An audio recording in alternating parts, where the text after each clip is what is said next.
let's go ahead and get started. We have a lot to talk about today. My name is Paula McCain. I'm one of the senior business advisors here at the North Central Texas Small Business Development Center. And a couple of things to note, today is National Letter Writing Day. It is the first day of Hanukkah. And also, most important, the National Pearl Harbor Remembrance Day. Quick thing about the SBDC, we are the leading provider of assistance for small businesses. We are grant funded, and because of that, we can offer our services to you at no cost. This session is being recorded, and we will be posting it on YouTube, on our YouTube channel, so that you can watch it again and again and again. Welcome today to examples of how to do transactions, invoicing, payments, reconciliations, and all of this with demonstrations in QuickBooks Online. If you have any questions, please feel free to put them in the chat room. We'll be monitoring those throughout the presentation. And I would like to introduce Stacy Kildal. She is internationally recognized as an expert in QuickBooks Online and is the owner of Kildal Services, LLC. She was the first QuickBooks Pro advisor to complete the QBO certification exam, as well as Intuit's payroll certification exam, and is also certified as an advanced QuickBooks Pro advisor for desktop as well as online, and a certified Enterprise Solutions Pro Advisor and certified QuickBooks user. I don't know how she has time to do anything. She's very, very busy. Thank you, Stacy, for joining us and sharing with us all about QBO.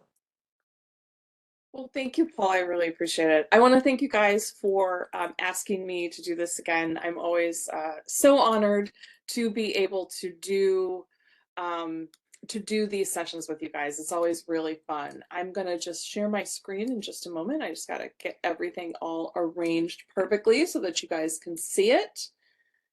And go ahead. I think I'm sharing. There we go. Yeah, there we are. I think that's it. Okay, yay. So we're going to be talking about, I know that the title is Entering Transactions in QBO. We're going to be focusing specifically on the entire sales workflow in QuickBooks Online for this session. And I'm really excited because I get to talk about undeposited funds, and we'll get to that, but it's one of my favorite things to talk about because it's one of my most common things that I have to kind of fix or clean up as a bookkeeper. But before we get into that, I want to give a huge shout out to everybody at North Central Texas SBDC. I have known these guys for years, and they are so committed to what they're doing. If you are a small business owner and you're in the area, please make sure that you reach out to them. They have tons of resources. They might even have stuff that you don't even know that you need. So reach out to them, make an appointment, and they can help you really help your business be successful. I'm just going to put this up there. This is me. I've been using QuickBooks since 1998. The first version that I owned myself was QuickBooks 1999. And I've been a trainer, even though I have my own bookkeeping practice, I'm also a trainer for Intuit. And I've been doing that since about 2005. And what that means is Intuit hires some of us practitioners, some of us pro advisors, accounting professionals to create and present content to other accounting professionals and as well as small businesses. So that's what that means by being a trainer. So we're going to talk about sales workflow and undeposited funds. The first thing and just so you guys know, if you haven't ever seen one of my webinars, which probably a lot of people haven't, I tend to do all the slides and then I go through and I do the demo. So that's what we're going to do for this session as well. I'm going to go through and show you all of the stuff. And then I'm going to do a little bit of demo. I don't necessarily demo everything that you see in the slides, but we'll we're going to do a lot of the demo. And the demo that I'm actually going to do is, creating items to sell, adding a customer, and then entering those transactions that are included in that sales workflow. So when we're looking at the dashboard, and just so that you know, I know you guys are here, but my screen is over here. So that's why I'm looking here, not at you guys. So we have a dashboard, and this may look a little bit different. It's pretty similar. The thing about teaching QuickBooks is, sometimes they do updates every 4 to 6 weeks on the product, and so they roll out updates in clusters. So they don't roll out any changes to everybody all at once. They do it incrementally. And so sometimes the slides that you see in these webinars, you may not see the same exact thing when you log into your QuickBooks Online account, but you're going to see something pretty similar. It's basically, we're just kind of showing you the gist of it. So one of the first things that you notice when you log into QuickBooks Online is that there is a dashboard. And so this has all of the information, like you can customize this if you want, you can rearrange it, and I'll show you how to do that. But one of the cool things that I like about this is the fact that there is an invoices card right on the dashboard. It's generally going to be at the top, but like I'll show you how to do this. You can customize that when you log in, and you'll see that I probably moved mine around just a little bit. But it's usually at the top of the dashboard, and from this you can see what's been deposited, what hasn't. You can see some other key information about invoices that are unpaid and maybe some that might be overdue. And so if you click into that, what that's going to do is it's going to open up the invoices tab in the sales center. So if you look on the screenshot here, there's a left nav bar. That's all customizable now as well. But you can go clicking on the invoices card from the dashboard takes you to the sales center, and specifically the invoices tab there. And this is where you can see a list of all of the invoices that your business has open. And you can see in the screenshot, there's a couple of invoices that are overdue, but they also haven't been sent. So this client is probably going to want to send this out as quickly as they can. If you ever need to get back to the dashboard, you can always just click the back button usually, if you ever need to get back to where you were, or you can click the dashboard from that left nav bar. So when we're looking at the dashboard here, you can customize how some of these cards look. So you can change the date range that's going to be displayed on each one of the cards by just clicking the arrow down. There is when we're talking about sales workflow, there's a couple of different ways that we're going to record sales in QuickBooks Online. One that I use for my business, because I'm a bookkeeper, and so I charge my clients bookkeeping fees. I charge them the first of the month for that month, and I don't send out invoices because I use a payment authorization form. So I do a sales receipt, which means the first of the month, I'm going to create a sales receipt. Their credit card or their bank is going to get charged. And what I'm doing in a sales receipt is I'm recording all of the stuff at once. I'm recording what I'm selling, and as well as the payment in one transaction. And then the next step in that process would be to make the deposit. We're going to show, it's just me. I'm going to show you this in just a couple minutes. And then the other way that we can record sales in QuickBooks is by creating an invoice. You're going to use an invoice when you're going to get paid at a later date, like you're giving terms to your customer or you're expecting to be paid, whether it's due on receipt or net 30, whatever it happens to be. With the invoice, you're not recording the payment, you're just recording what you're selling, those goods and services that you're selling to your customers or your clients. And then the next step in that process is to receive a payment against that invoice. And then again, the last step in this process is going to be using or creating a deposit and putting it in the bank. So again, this is the workflow. So you're going to create the invoice. I love this screen because it gives you a really good visual of what those transactions are in real life? Like, what would you be looking at if you were sitting in your office, not just in QuickBooks?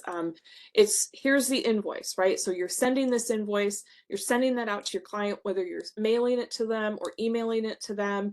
Maybe you're texting them a PDF. I don't know. You're sending that to them, and then you're receiving a payment, whether they're paying via credit card, whether they are mailing you a physical check or handing you some cold hard cash. We're receiving that payment, and then we need to take those payments. We need to take that money to the bank, hopefully as quickly as possible. I have some clients that I have to remind often, I need you to go to the bank. Please stop doing it once a month, because you don't need to have tens of thousands of dollars sitting in your store. So like, you want to make sure you do this on a pretty regular basis. So then the next thing that we're going to be talking about, and I'm going to show you, is undeposited funds. This is, like I said, one of my favorite things to talk about, and it's because it's also one of the most common things that I have to clean up. And it's not really explained very well for new users to QuickBooks Online. Undeposited funds, and you may see it in your QBO account if you're using QuickBooks Online, as money to deposit. It's basically an asset account. And the way that I explain this to my clients and to people who are new to using QuickBooks Online is it's the equivalent of the cash drawer. So if you take one of my auto repair shops, I do a lot of work for auto repair shops. They have people come in, drop their cars off, they do the work, they give them they give them the invoice, they pay, so they have the money, they've taken the payment, and they put it in the cash drawer in the office, right? So they put the check or the cash in the drawer, customer goes. At the end of the day, I want my clients to make that deposit. All the money that they took in from all of those cars that got picked up and they fixed, they're taking those payments and they're putting them in the cash drawer. And so that's the equivalent. Undeposited funds is your accounting system's version of a cash drawer. What this means is we've taken all the money from our clients or our customers and we're hanging on to it, but we haven't taken it to the bank, right? So we've recorded all the payments in QuickBooks and we've said, yes, we've got these sales receipts, we've got these payments for these invoices, but we haven't taken it to the bank yet. And that's why we use undeposited funds. And it's not going to be the workflow for everybody. Like a realtor is probably not going to do sales receipts or invoices. They're probably just going to make deposits and post it directly to their income, and that's totally fine. But if you're using QuickBooks to send invoices or do sales receipt, it really is a best practice to make sure that you're using undeposited funds. So it's just kind of like a holding tank for you before you take that money to the bank and make that deposit. I spend a lot of time on that. And the reason why I do is because a lot of people, and the reason why we use it, so a lot of people mess it up, and it's normal because it's not explained. And the reason why we use that and we say that it's a best practice is because if I'm an auto repair shop and I have 10 people come in and pay me for their cars today, and nobody uses a credit card that day, it's all check or cash, I'm going to have 10 different payments that I want to record, that I need to record in my QuickBooks, but I'm only going to have one deposit. And by posting them and making it all go into undeposited funds first, then I can go make a deposit. I'm going to show you guys how to do this so that that deposit that is in QuickBooks matches the deposit that is going into my bank. And then thus it will match the deposit that shows up on my bank statement and makes it easy for me to do my bank reconciliation. Because if any of you have ever done a bank rec, you know it is really difficult to look at a bank statement and see, okay, here's this one deposit. Well, I've got 30 deposits in QuickBooks. I don't know which one it is because it doesn't match any of the numbers that are in QuickBooks or your accounting system. And to have to try and match that up, it can be kind of a pain. So that's why we use undeposited funds. So the other thing that I mentioned earlier is the sales center. So I told you when you click on that invoices card, it's going to take you to the invoices tab of the sales center. You can see here the sales center is highlighted on the left nav, and then we have an invoice tab. There's overview. And then if you're using QuickBooks Payments, so I happen to use QuickBooks Payments, this allows me to accept credit card, ACH payments, from my clients. It allows me to do those recurring sales receipts for their monthly fees every month. There is another tab called deposits. This may look a little bit different when I screen share, and I'll show you that when we get there. But this is the sales center, is where you're gonna be able to find all of your existing sales transactions. You'll be able to add new ones. And then there's going to be this money bar across the top. So the money bar, it's going to show you kind of over on the left, it's going to show you stuff that's like earned yet. It hasn't been invoiced. So any unbilled time, any unbilled expenses, any delayed charges, and then it's going to also show open invoices that you might have that haven't been converted over to invoices. And then in the middle, you're going to see any totals of any open invoices, and you can see here they've got one open invoice for $250. And then over on the left side of the money bar is going to be whatever has been paid within the last 30 days. So looking at the overview tab, this is just kind of showing you a little summary of your income over a specific amount of time. And you can see this one is showing this month in this screenshot. It's showing you open invoices versus paid invoices. If we look at all sales, and again, this may be slightly different. I know that I have 3 different demo accounts, and if I log in to all of them, they each have a little bit different feature, and that goes for my 50 clients as well. So some of my clients have like the new invoice format showing up, and some don't. Some of them had the customizable and editable left nav, and some of them didn't. And that's how, like, sometimes it just looks a little bit different, and that's because of the updates every like 4 to 6 weeks, like I said, and the new features and updates go in clusters. So in the all sales, this money bar is a visual representation of recent sales activity. And so you can see there's a status. You can click on the all sales, and this is going to show you any sales transaction. So you can see there's billable expenses. So this is an expense that the business incurred and marked it as billable, which means they need to turn around and add that to an invoice that they're going to send to a customer.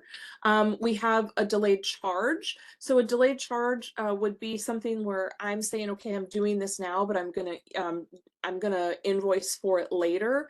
So I have some lawn landscaping guys who do that. If they're just doing cuttings for a client, they have those set up as recurring delayed charges every week.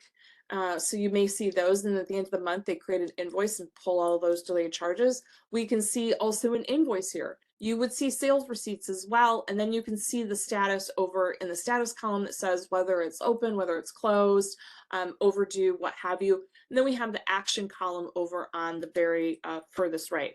The invoices, already went over this. This is just going to show you a list of all of your invoices. You can click on any of the things in the money bar, and those are going to show you again what's open and then versus what has been paid. The customers tab, it's exactly what you think it is. It's just a list of your customers, and it's going to show, you can click into them and get to a customer detail page, but this is just a list of your customers, and you can assign customer types, you can create transactions from here. This is where you're going to go to create a new customer if you need it. I think that's kind of it with that.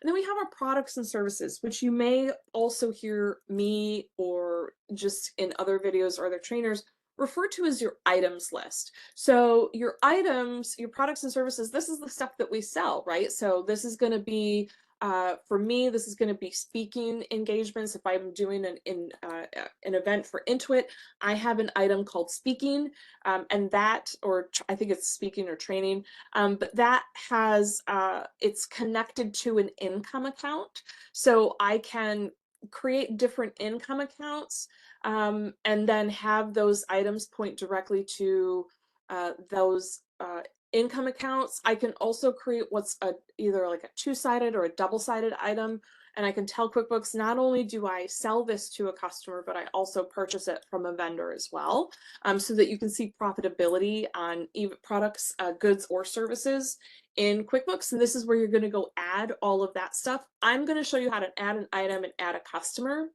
And then we have this grid gear icon. So if you look over on the right side of the screen, you can see there's a little gear icon. A lot of us traders call it the baby gear. It's officially called the grid gear. But this is where you can go customize how you want your customer list to look. And then so you can choose which columns you want to show up. You can say, I want 100 rows or 50 rows or 300 rows. And then you can just click the gear icon and that will close again. And then if you look at the screenshot on the left-hand side, we have that action column that allows us to receive payment against an invoice that may be open. We can send reminders. There's a bunch of stuff that we can do. Adding customers, this is pretty simple. You're going to go to your customer center, and then that green action column up in the top right, you're going to click new customer, and you're going to add that. Customer and all that information. Screen looks a little bit different. I'm going to show you that when we get there. Sales receipts. So I kind of mentioned this. Sales receipts are recording the sale, what we're selling, as well as the payment on one transaction. Basically, the payment is received at the time of sale. This is going to be, not everybody is going to use sales receipts. I very rarely in my firm use invoices. I really only use invoices for any kind of training events or speaking engagements that I'm doing for Intuit. Or if I have a new client and I'm meeting with them and they're not a monthly client, I will send an invoice for any one-on-one training session or consulting session that we have. For the most part, I do sales receipts. I really like sales receipts. And you're just doing, instead of the invoice receive payment, you're doing the items that you're selling and the payment on one transaction. I'm going to go through all this, how to create a sales receipt. So this is just, you can take a look at this later. The next one is doing invoices. Invoices are, just like I said, you're getting paid later for this. I'm going to create the invoice now, and then at a later date, someone is going to pay me for this. And I just explained when I use them. Most businesses are using invoices. They're going to use those invoices and send those out for the goods or services that they're doing. And then they're going to get paid later. So this is, again, I'm going to show all you this. I'm not going to stick around with this slide. You can take a look at it later. One of the cool things about QuickBooks Online is that it has something called online invoicing. So what this means is that you can email an invoice. You can email a sales receipt as well, directly to, sorry, this is Frank. This is one of my many cats. Hi, buddy. This is my best friend here. So you can use the online invoicing, and if you're using QuickBooks Payments, the customer can pay directly from that. So they're going to get an email, they're going to get a link where it says click here to view the invoice, and that gives them the option to pay. I don't get anything out of this. I like, it's not like I get commission or anything, but I love QuickBooks Payments so much.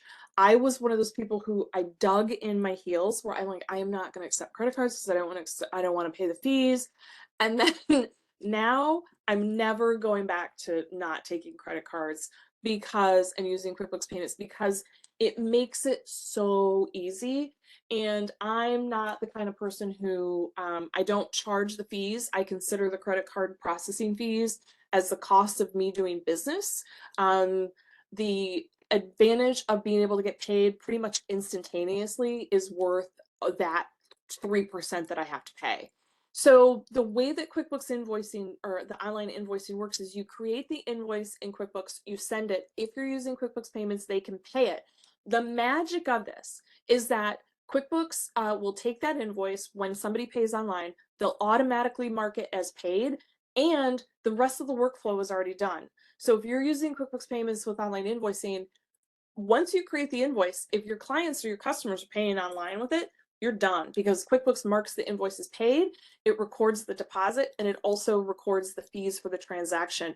And one of the things I love is that, as opposed to some merchant services who will charge you a large fee at the end, or they charge you, they take the fees off the top of the batch. So if you take, $100 in multiple payments today, they're going to take that $3 off the top. so your deposit doesn't match, you know, it won't match what you recorded, and sometimes it gets a little confusing.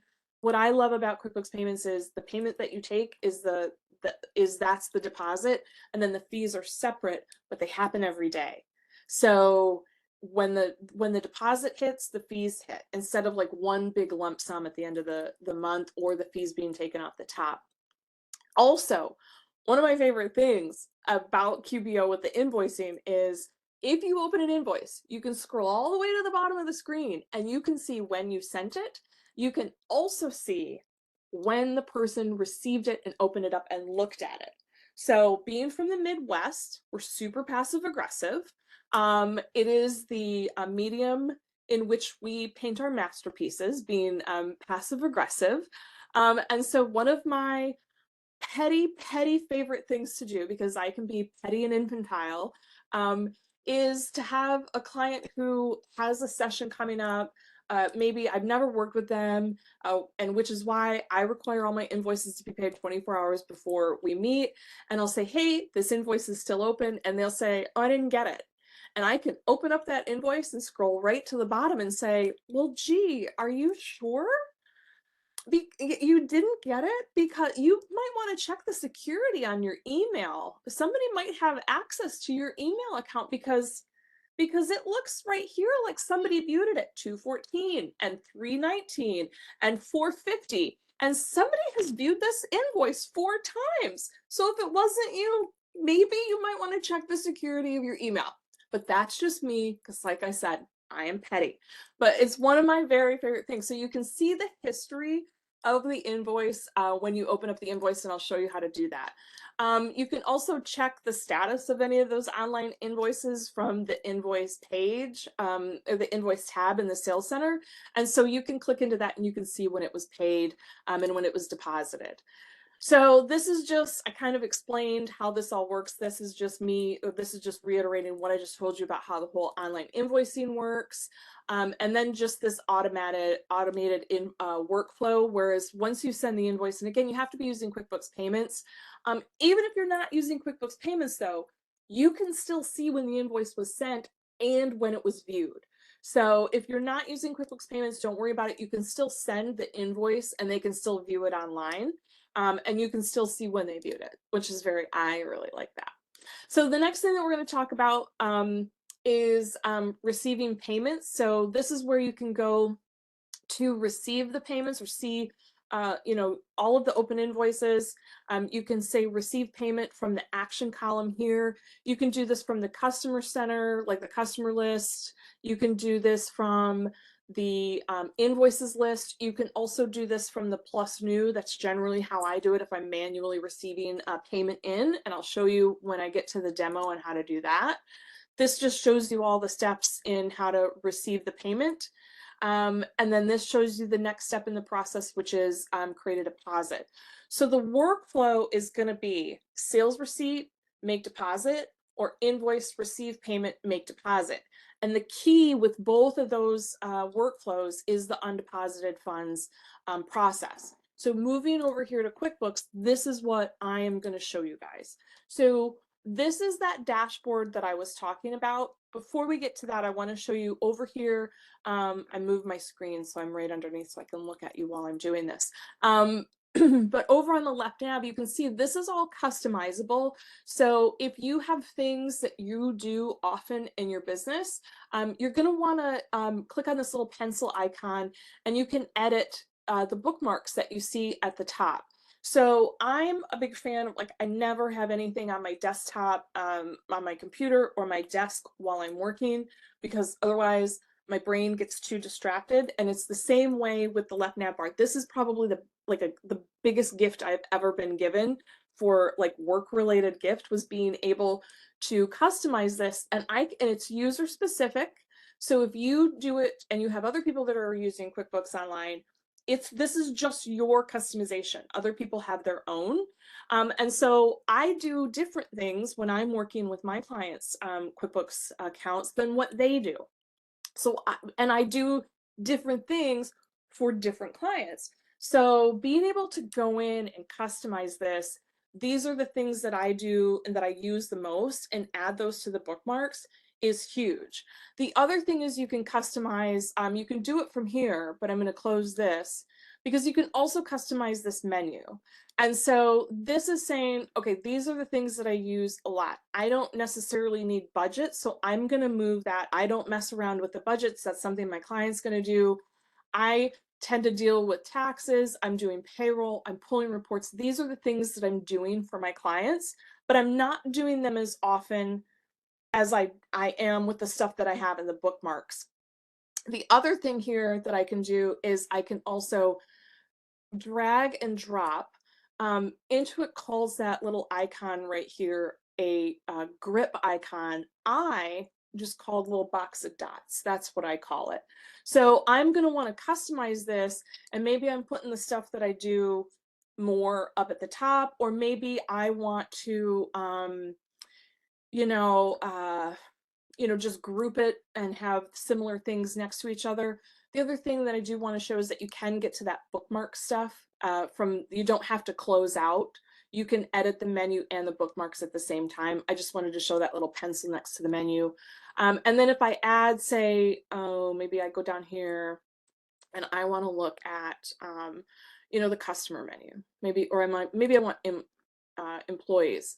So I can also go up here and say, you know what, I want to rearrange this. And so you can see over here, employees isn't there, bank transactions is at the top, and then receipts. Once I click save, this all changes. And so if I don't need this, I can hide it. So I just wanted to cover that because it's one of my favorite things.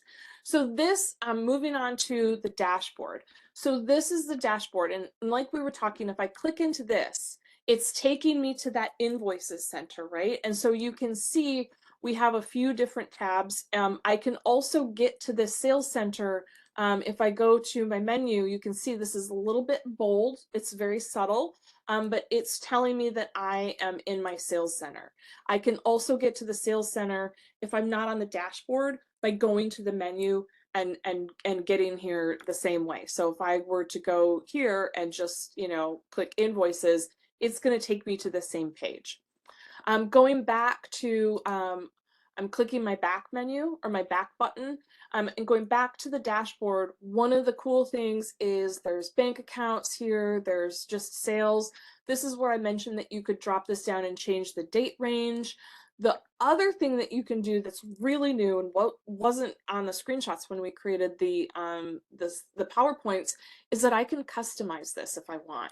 So I did this before we started this webinar because this cash flow forecast was up here and I wanted to make sure my dashboard looked more like what was on the slide for you guys. So if I wanted, I could get rid of, maybe I don't need profit and loss, maybe I don't want to see my expenses, maybe this cash flow is not something that I need. Once I click this customize layout here, I can hover over and I can move these around if I need to. I love this because I always want my bank accounts right there at the top and the right, because that's what I'm doing for my clients all the time. But maybe I don't need this cash flow, so I can just go ahead and get rid of it. And maybe I don't want to worry about expenses, or maybe I don't even use invoices. So maybe I just want to look at a couple other things and I just want to look at sales and expenses, and I can drag and drop and customize this dashboard. And when I'm done, I just click done. And that's how I customize the dashboard. And I really like that. That's a big deal. Anytime I can customize what I'm looking at, A+ for me. So if we're going to start doing our sales workflow, we want to make sure that we have our items that we're selling set up and we have at least one customer, right? So if I go into my sales from my left nav and I go over to my products and services, which I also call items, you can see I already have a bunch set up. But if I want to set up a new one, top right corner, green action button, and I can set this up one at a time. This happens to be a demo account that has inventory turned on. I try to avoid inventory. I try to avoid inventory just because it gets so messy sometimes. I really stick to service providers. I still work with inventory, but so I'm going to do service, and then I would just give it a name, and I'm going to say, new service, new services, hi.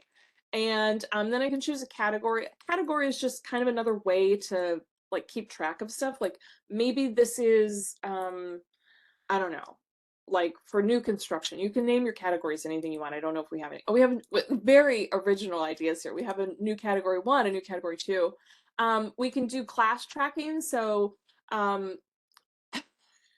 class tracking in QuickBooks Online is just another way to track like a department, or like I have a repair shop, an auto repair shop that has 2 locations. So we use class tracking to track each one of those locations.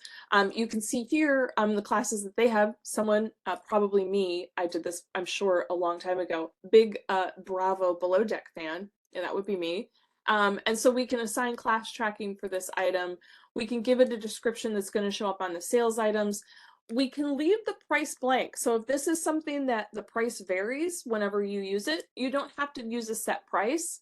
And then you're going to want to set your income account, right? So I don't know why the sales account says Z sale. Oh, because they want to show up at the bottom.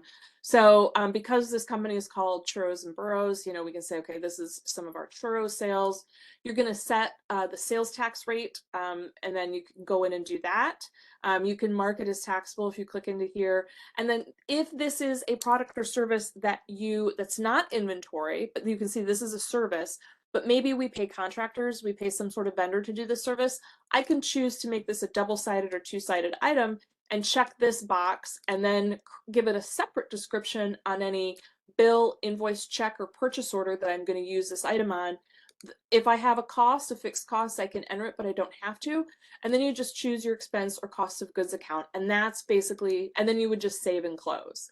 You can also add pictures. If it's inventory, you can add a SKU if you need to. I'm going to go ahead and close this out so you can kind of see we have a lot of those invoice or the items. So think about invoices or items as like they're doing the behind the scenes work, right? So you're setting up an item, and when you use it on a sales transaction, it's pointing to the income account that you want to use, and it allows you to track and see what are my most profitable, what are my most popular items that I'm selling. Also, you have to have at least one item if you want to create an invoice in QuickBooks Online. The next thing that we want to do is go to our customer menu. So if I go over here to our customer tab, you can see we have some customers that are already in here. Here's my green action button here, or my grid gear. This is my grid gear, my baby gear. I can choose what columns I want to see. So maybe I want to see if they have any attachments associated with that customer. This might be a contract. This could be, ACH information, payment authorization form, whatever documents that you want to attach for this customer. You would do that when you maybe created a new customer. You can see you're going to enter all of the information, the contact information, and then you can add attachments here. So if you have, a signed contract or whatever it is, you can add anything you want here. So for me, when I get a new engagement letter and a payment authorization form for a customer, I add it right here, and then I put in their payment method. And this, I'm going to put in the payment method so that I can use that payment method when I do a sales receipt, or I receive a payment in, if they've given me a payment authorization form, and use that with QuickBooks Payments. And then I would just click Save. So you can see here, if we look at, maybe this one here, if we click on Betty White, what that's going to do is bring us to the customer detail page. This, you can see we have transaction lists, we have any statements that we may have created. So you can see how this screen looks a little bit different than some of the slides that we have. If we're using the projects feature, this would show all of the projects. We're not using that. Customer details, this is contact information, all of that stuff that we just were looking at when I was showing you how to enter, add a new customer, and then late fees, but we don't have that turned on in this one. So if we look at our transaction list, we have our grid gear, We can customize how this looks. We have our action column, and we can sort all of this stuff if we need to. So I can sort it by, status if I want. So you can see there's 4 overdue invoices that are quite overdue. We have some that are over 2 years. You can tell this is a demo account that's been used by many of us trainers. So that's adding items, that's adding customers. Both of those things need to be done before we can start actually doing the workflow. So the first thing I'm going to show you is how to create a sales receipt. I'm going to go to my plus new. I could have done a sales receipt from my green action button here by clicking the new transaction and choosing sales receipt, but I want to show you this plus new button. So anytime you need to enter any new transaction, it doesn't matter what page you're on in QBO, you can click that plus new, and I want to go down here to sales receipt. And I'm going to choose Chloe, this is my cat's name. She is a tuxedo cat. She's a little weirdo and she's very chunky.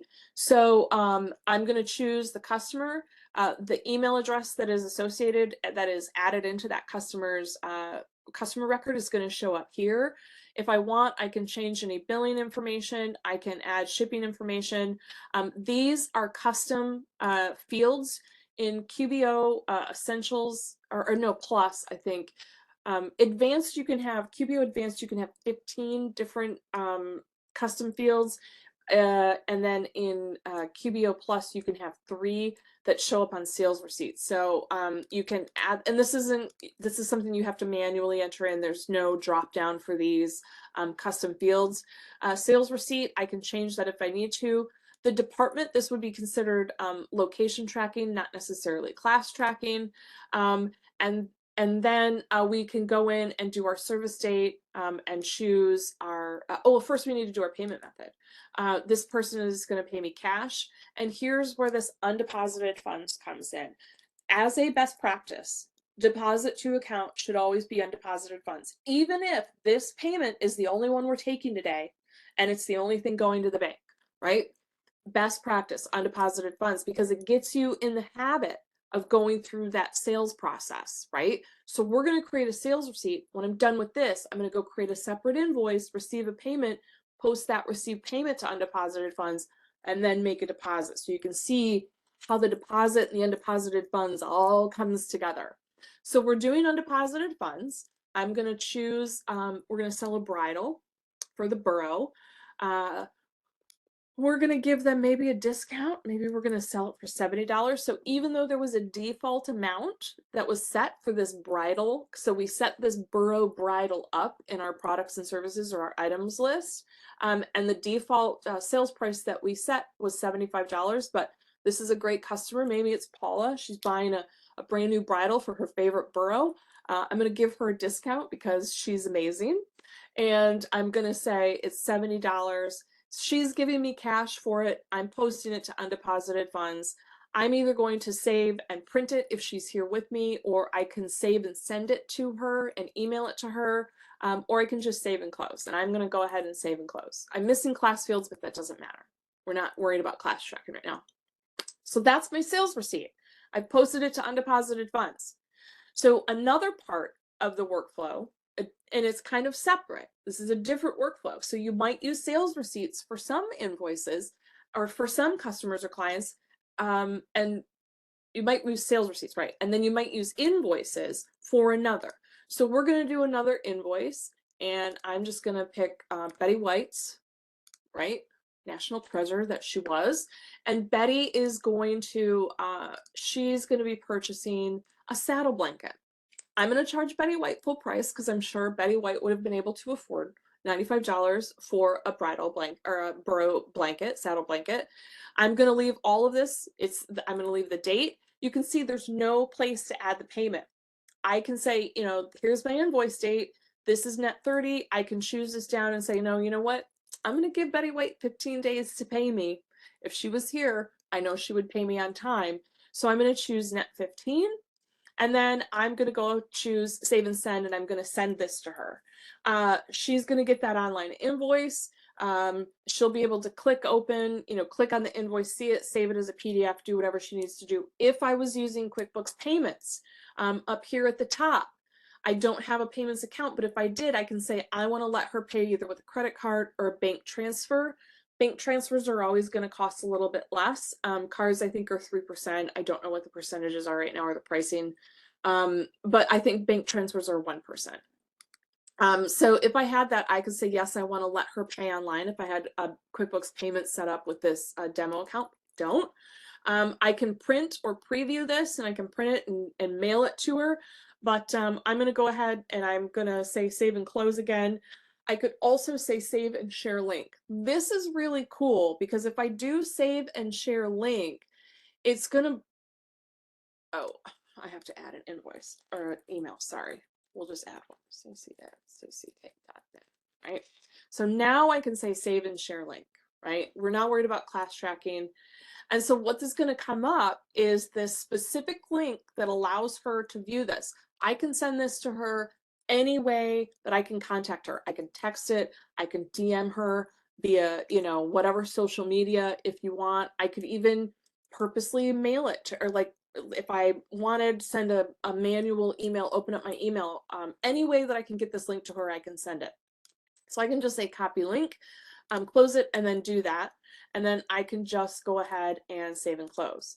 So now I've created a sales receipt. I've created an invoice. The invoice, the next step in that workflow is receiving the payment. So again, it doesn't matter anywhere I am in QBO. Right here, you can see I have all of Betty White's invoices, right? So if I click this, here's the one I just created. I could choose receive payment. Most of the time, I'm going to do plus new, receive payment. I'm going to go in and choose Betty White. She's got a bunch of invoices open. Maybe today she's not paying that new one. She's paying me for some older invoices. I'm going to say, she's paying me with a check. She's mailed a check. Check number is 1, 2, 3, 4. Again, undeposited funds. So when we do a sales receipt, the deposit to should be undeposited funds. When we receive a payment in against an invoice, deposit to should be undeposited funds. So what I'm doing here is with the invoice, I increased my accounts receivable balance, and with the payment, I increased my with the invoice, I increased my revenue and I increased my accounts receivable, and then with the payment, I am increasing an asset, which is the undeposited funds, and I'm decreasing my accounts receivable balance. And so I can go save and close. What's kind of neat is with all of these transactions, if I wanted, I could make a copy. I could take a picture of that check and the remittance that came with it, and I can upload this as an attachment to this document. I can do that with estimates, invoices, sales receipts, all of that stuff. Vendor bills, I can attach almost any transaction. I can attach something to it if I need to, that source doc. And then I'm going to go save and close. Okay, so workflow. We're halfway through the sales receipt workflow, and we're 2/3 through the invoicing workflow. Stacy, yes. quick question. Yeah. You instead of receiving the payment from this screen right here, you opted to go back to another screen. Yep, that plus new. Anytime, because you can get to this plus new, you're going to see this no matter what screen you're on. So the only reason I showed both is because I could do receive payment here, but if I happen to be over, maybe I had just finished payroll, right? Okay. And I had done payroll and I'm like, oh, I got the check from Betty White. I'm going to go here to plus new because it's easier. It's right there. Bang, I'm done. I don't have to go to the sales center, find the customer, do the receive payment. Gotcha. You can get to that plus new from anywhere you are in QBO. Okay, so there was no benefit other than just it's quicker that way? Yeah, it's just I'm lazy, and the least amount of like clicking I can do, that's going to be the path I take always. Gotcha. Yeah. I'm there with you. Yeah. And also having to move my hands from the keyboard to the mouse sometimes is just too much for me. I just can't be bothered to do it. So the next step in the process, maybe we just finished payroll like you and I were talking about, or maybe I was over here doing bank feed stuff and I'm like, oh, it's the end of the day or it's my lunch hour. I'm going to run to the bank and take the check from Betty White and the cash from Paula to the bank. I need to go here to my plus new. And then I'm going to go over to the other tab and I'm going to say bank or other column and say bank deposit. Because when we did the sales receipt, we posted to undeposited funds. And because when we received the payment against the invoice, we used undeposited funds. When I get to the bank deposit screen, you can see both of those transactions, the received payment, which is the check that I entered, check 1234, and the cash, the cash for sales receipt here. So I'm going to go ahead and say, yes, I'm taking both of those to the bank. But here's the cool thing about the deposit. Remember how I told you maybe a realtor, they're not going to use an invoice? This other section here, this add funds to deposit, this is where you can add a deposit that's not related to a sales receipt or a received payment. Maybe as a realtor, I just have a check. I'm not creating an invoice. I can just put the received from, the income account, what the description was, and the amount. Or maybe today I'm getting some sort of rebate back, right? So maybe I am getting, do I have something here? We have Amazon. Maybe I bought some ink from Amazon and or maybe an office chair. This literally just happened to me yesterday. I bought a chair for my kitchen that has like little stool that slides, step stool that slides out, and I opened it up and it smelled like an ashtray. So I'm sending it back, right? So I'm gonna say I got a refund from Amazon. We're gonna pretend they sent me a check. And I'm gonna say this is a refund for the stinky chair. And they paid me with a check. Not that Amazon would ever do this, or just, playing around. And it was, we'll say, $65, right? So I can also add transactions that have nothing to do with sales in this deposit screen. So here's the thing. If I made each one of these transactions, these two transactions, their own deposit, and I didn't use undeposited funds, they would show up in the register as two different transactions, two different deposits. And then if I got this refund and I just went to my register and said, oh, I got the $65 check, I'm going to have three different transactions that don't total the $1734.20. And what I want is I want QuickBooks to match the bank statement, right? So I could, if I wanted, print a deposit summary. I really like doing the deposit summary. And so the deposit summary, it just shows you a detail, because if I'm going to the bank and I'm handwriting my deposit slip and then I'm getting the receipt from the bank, and I know a lot of people may not still do this. I still have a lot of clients that go take deposits to the bank every day. Those little receipts tend to get lost. And so one of the things that I like about this is I can print this out if I want, and I can, or I can save it as a PDF. And in that PDF file, I can take a copy of the receipt, or the deposit receipt, or whatever, and I have a record of that, right? So I can attach I can take this to the bank. You can do whatever you need to. You can also get pre-printed deposit slips, and you can print the deposit slip and the summary. So this top part would be the pre-printed portion, and you can do that. You can get the pre-printed forms and take it to the bank if you need to. I highly recommend that too. I love it. It makes this thing I so much do. easier. With the pre-printed checks as well as the pre-printed deposit slips. Yeah, so Highly much recommend easier. that. Yeah, and then you don't have to write it, or you don't have to math it. QuickBooks does all the mathing for you. And so I'm just going to go save and close. So I want to also make sure that I choose the right bank account, which is my checking account, and save and close. So now when I get the statement at the end of the month, I'm going to be able to reconcile that really easily, because if I go to my chart of accounts, and I go to that bank account and look at the register, there's that deposit. I don't have to worry about trying to figure out, when I see 1734.20 on the bank statement, I don't have to worry about trying to figure out, okay, is that one payment? Is it one? How many deposits are in there? How many transactions are associated with it? It's going to be in there and it's going to match. And that is the workflow. And I know that was like a fire hose of information in 53 minutes or whatever, but yeah, that's the whole sales workflow. I just I'm really adamant about using undeposited funds because it just makes life easier. So do you guys have any questions?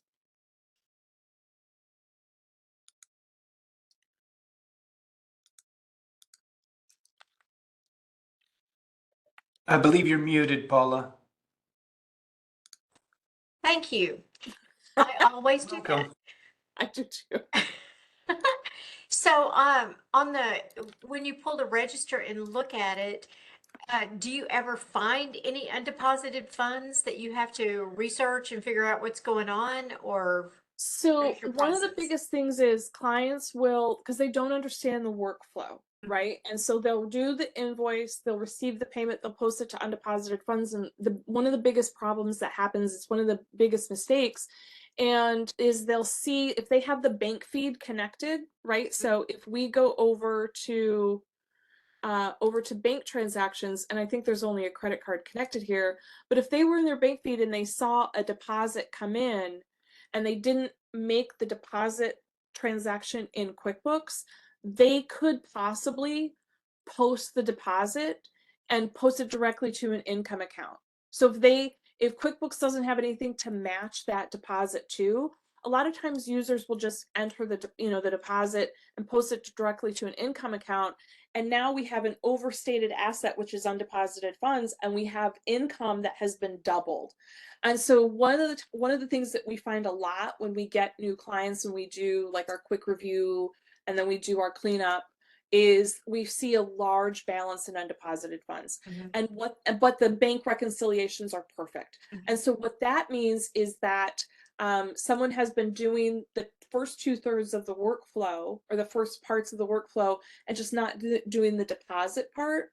And so we know that we can just offset undeposited funds to income. We can just go make a $0 deposit where we go in, make deposit, and then we just do a negative amount. So if I were to go in here and do bank deposit, we would see, all of the payments, and we don't have those, but if we go back to another deposit here, we would see, okay, like here's the the 6920. What we would do to clear this out is just go, we would just, do the income, and then we would just we would verify this, right? But we would say, this is negative, blah, blah, blah, 20. Oops, that's class tracking. We would do it in the amount because we know that the income has been overstated. So we would just clear out undeposited funds, and we see this all the time. It's probably one of the most common problems that we see in QuickBooks. So, and you're not going to see any of the transactions because undeposited funds is an asset on the balance sheet. So one of the things that we do when we're doing our quick review is we're going over to the balance sheet and we are looking at, I don't know why this is taking so long. I don't know why lately balance sheets are taking a really long time to open up. So we would see undeposited funds, we would see a large balance here. That's one of the things that we check. And if we see that, then we go look at the bank reconciliations. The bank recs are all done and they're all current and they're accurate. We know that that's what's happened and we can fix that pretty easily. Gotcha. Yep. Gotcha. It's pretty common. It looks like we don't have any additional questions. Ashley says thank you. And thank you. Brett also says thank you. So well, thank you guys for having me here. I always appreciate it. well, I'm going to go ahead and share our upcoming webinars with you. It looks like we're going to close out the year with you next week. Yeah. Yeah, let's see, we've got selecting, setting up, and using QBO, and then customizing forms in QBO for next week. Thank you so much. I always enjoy this because I have this much knowledge about what you're talking about, just enough to be dangerous. So I'm trying to I love improve it. that. I just want to remind everyone that you can go ahead and register for any of the webinars. You can use the QR code at the top and go to our website and register for webinars. You can get our contact information, schedule an appointment with an advisor, and there's some additional resources out there for you that you can use on our SBDC website. I want to remind everyone that we are grant funded, and like to give a shout out to those that like keep us on the air. The Small Business Administration, the state of Texas, North Texas SBDC Regional Office in Dallas, and North Central Texas College, our host institution. Thank you for joining us today, and look forward to seeing you next week. And everybody have a great rest of your day. See you Appreciate guys. it. Thanks.